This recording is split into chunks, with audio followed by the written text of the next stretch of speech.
Okay, Coach, tell me, you're in the Pac-12, Pac-10. Yeah. Well, UCLA was in the Pac-10. You played in the Pac-10. Yeah, I was in the Pac-10. I coached in the Pac-12. Yeah. So UCLA's been in the Pac for a Yes. long time. Now you're in the Big Ten. What does that mean for you, the program, the school, from your thoughts? Well, for me, it's exciting. You know, I'm one of these guys with like life's about experiences, right? Obviously, I left my alma mater.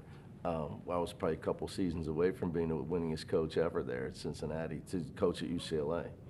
So, you know, now I've coached in the Big East. Now I'm going to get to coach in the Pac-12 and now the Big Ten. So I'm the answer to a trivia question, at least for now, you know. So it'll be fun. I think for our players, it'll be, you know, you remember it's your time at Arizona, who has great home crowds. It's when the Big Ten venues and the student sections are going to be special for our guys to experience that. Obviously makes it a little harder to win. You know, you know, I can't lose any more hair, so what the hell's the difference, right? You know, but it's going to be fun. Obviously tough pill to swallow for our former greats at UCLA. You know, you're talking about Don McLean's here this week, or here today, right? Yep. Don is here as all-time leading scorer at the Pac-12 and UCLA. Yep. So guys like that, you know, it's tough on them, and I totally understand it. Yeah. But you know, going forward for us, I think you just got to embrace it and look at the positives. Now, obviously, I know your style of play and how great of a coach you are, but what for the fans of the Big Ten who don't know, what can they expect from your style of play on both sides of the ball? Well, we're going to try to play really hard first. You know, as you know, we believe in and I believe it's a skill, and I believe it's something you have to coach before you get to X's and O's. I don't think you have a chance to beat a Matt Painter if your team doesn't play as hard or harder than his. Yep. So before you know, to me, it's almost 75% of it. So, yeah, and then because if you don't run your offense, or you don't rebound, or you don't defend with physicality, to me, you have no chance anyway. And obviously, the Big Ten's known for physicality. But I kind of think college basketball, with all the expansion, has kind of morphed into one league. I don't think there's really styles of play like in the 1980s when we were young, whether, you know, the Pac-12 run and gun, the Big Ten grind it up. You know, I kind of think it's all morphed into one. There's just so many different styles. There's too many teams, right, to have one style of play. So we're going to try to play hard first and foremost. How will you handle the travel coming from the West to the East? What's your thoughts on that, and just in preparation to win games, have you thought about that at all? Oh, extensively. Look, I think it's overrated. You know, to me, you know, as you know from recruiting and us flying around following these kids, they've been doing this since they were 14 in AAU basketball, and they do it every weekend. I mean, from the time a guy high school season ends, a high school player, as you know, he is at a different city around the country until July 25th, from mid-April. And I don't know if the people on the outside don't understand that, okay? And by the way, they're not flying commercial. They don't have dietitians and strength people and training staffs, and they're riding in the back of a plane and a 15-passenger van when they land. So I think it's a little overrated. It's being a little, you know, talked about a little too much. As you can see, I don't really like the excuse of that, because I think people are trying to build that in. Yeah. It's just, you know, if you want to play in the pros, I mean, welcome to the world. Yeah, that's absolutely right. What about for you guys, for UCLA to be in the top of the Big Ten? What categories, statistically or analytical categories, are you looking at that you guys need to be really good at in order for you guys to be at the top of the Big Ten? I have to develop, my staff and I, a couple all Big Ten players. So, you know, that's the first analysis. Right. People talk about analytics. You and I have been around this a long time. Have you ever won a league or been in the top two of a league and you don't have all league players? Yep. The answer is no. You know, so I've won a lot of leagues, and you better have somebody who wins Player of the Year in the league, or Defensive Player of the Year in the league, or you better have a couple guys that are all league. I don't even know if they vote on that in the Big Ten. Heck, I can't keep up with it all anymore, but you better have some. So, you know, and then I like what you say, because I'm a big believer in that. You know, here's what we want. We want to, you know, compete for us for national championships. Well, you better be one of the better teams in the Big Ten. What has to happen, right? It starts with all league players. You got to develop them. And you can recruit them, but you got to develop them. We got some guys that I think can get there. And then, defensively, you have to be consistent. I think offensive efficiency is highly important. It's going to come from your ability to make open shots. In this era, you have to be able to shoot the basketball as a team. People say, oh, you got to have better. The NBA has great spacing. Yeah, because they have the best shooters in the world, so they spread the defense out. So your spacing becomes really, really good and improves a lot when you shoot it in. So I think we've addressed that in recruiting. I'm anxious to hear what you're going to say next on this. In the state of college basketball, tell me just overall, what do you think of the game today, just not only just on the floor, more about off the court? And if you were commissioner, what would you do? I'm anxious to hear what you would say. What would you do to change for the better for the game? Well, I would say because of the portal, the product is better because there's less young players. So if you look at the NBA, they have the best young player, and they were one of the worst teams. So that tells you young equals not very good. So because of the portal, it's much harder to win because teams replay. We used to have to rebuild. And you knew, hey, they had a great team for 2 or 3 years, School X. Guys went pro and graduated. It's going to take them a couple years. That's not the case anymore. With the portal, it's just reload, who can you get, reload. Well, they're going to be really good, boy, but they lost that shooter. Well, they just went and got one in the portal, instead of trying to get some high school guy to be that guy. So I think it's harder to win because the teams are definitely better. If I was commissioner, I think we just I understand all the money, and there's not enough problems for this because it's not about basketball. It's about how do we generate enough money to save the model where the revenue sports are paying for the non-revenue sports.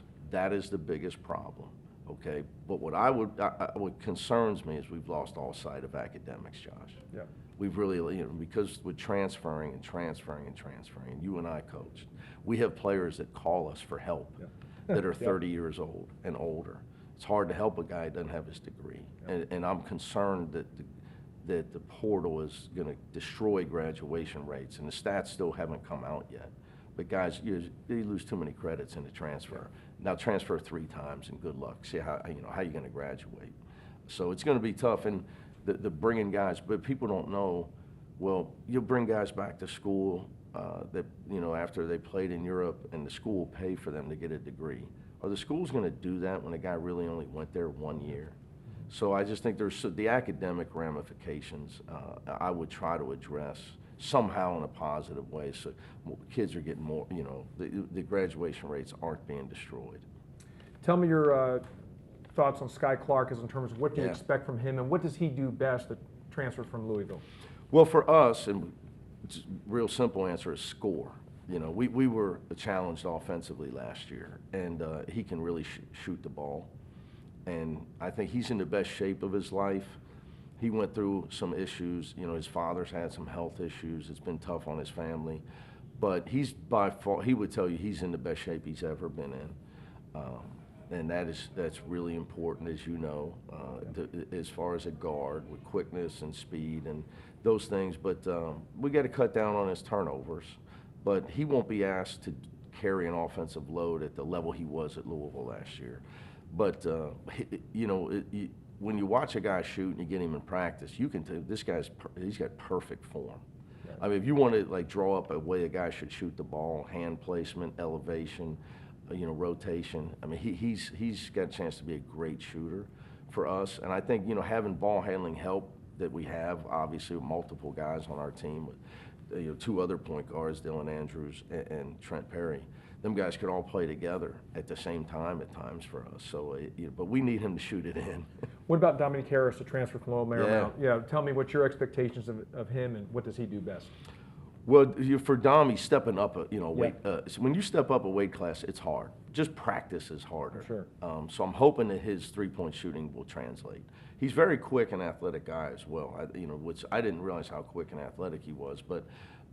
To have a guy that was 3rd in the nation in 3-point percentage, obviously that's why we wanted to bring him in. And the other thing about Dom is, for us in Southern California, to be able to have Southern California kids that grew up under the banners of, you know, the Bruin tradition. And so for him, it means a lot. Hey, I'm playing at UCLA, to put that jersey on. I think for me, it's key in our program that we keep having that element in our program. You know, there's a kid that was like, well, in his mind, it's like he's going to actually run out of the tunnel with a Bruin uniform on. That matters to him. Right. And that has to rub off, hopefully, on some of the guys that maybe didn't grow up in Southern California. But for him and Sky, you previously mentioned, you know, they both did. So, but, you know, two guys that, you know, shooting cures a lot of woes for a coach. Tell me, where do you think, once you get to Big Ten play, what will be your rotation on playing meaningful minutes? Is it going to be a shorter rotation, or do you think you're going 8 to 9? I'm hoping 10. So wow. Yeah. And look, we put the team together with that in mind. Right. You know, play 10 guys. Yeah, we want it. Look, I just think the game has evolved, and you have to be able to shoot the ball all over the floor. And then, look, so my DNA from my days as a high school coach, but then to work for Bob Huggins and Rick Pitino, was you dictate games with your defense. And if you can dictate games with defensive pressure, the only way you're going to be able to do it is if you have depth, right? We couldn't do it as much. You have Tiger Campbell, and you know he's playing 38 minutes a game. You can't ask him to pick up full court.